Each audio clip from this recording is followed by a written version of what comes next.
New reading lesson is A Mystery of Heroism. Let's start with a summary for this lesson.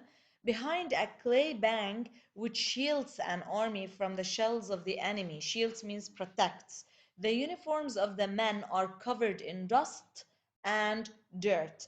The sound of the army's artillery or battery on top of the hill is loud, and the infantry can see the guns. The infantry is a group of army which fights on their actually when they are bare feet. Fine, they don't wear any shoes. Men and horses silhouetted against the daytime sky. Silhouetted, of course, means shown or cast. When the guns go off, they flash like red lightning. The artillerymen, dressed in white trousers and following the orders of their officers, seem impressive to the infantry below. Fred Collins of the infantry, a company, remarks that he wishes he had a drink of water. So, this is to show you how much it was agonizing to be fighting there among the infantry. The characters are Fred Collins. Collins is an infantryman in an unnamed war. As an ongoing battle rages, he watches from safety behind a hill where the infantry is stationed until. However, when he states that he wants a drink, of course, lots of things happened.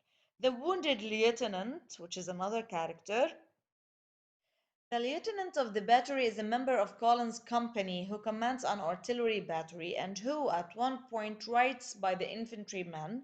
He passes by slowly and calmly on his horse. Collins' comrades, when Collins expresses his desire for a drink of water from a well located in the middle of a battlefield being bombarded by shells and gunfire, his comrades of the infantry accompany needle him. Here, the themes, of course, first are heroism. The second one is the brutality of war, how brutal and cruel war is. And the third one is the absurdity and futility in war. Absurdity and futility, of course, means like acting in a silly way. Okay, there's no seriousness at all.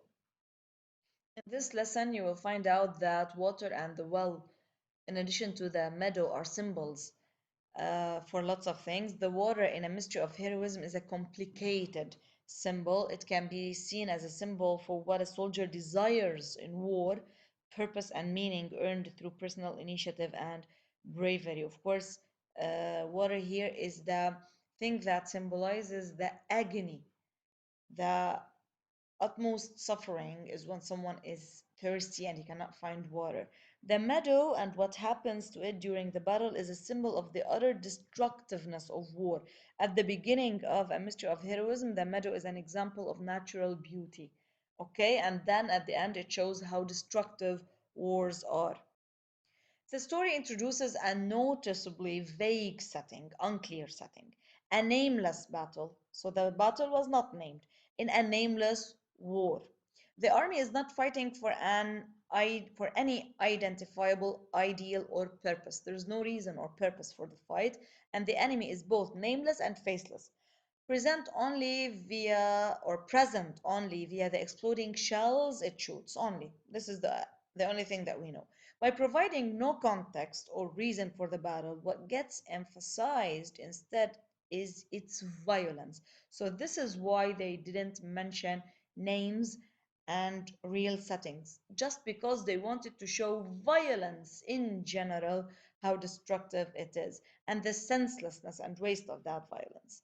Collins' disinterest in the battle and his wish for a drink is the first indicator of the absurdity of war and futility of individual effort and desire within it. So, for some people, it might look so suffering and agonizing to be thirsty and there is no water.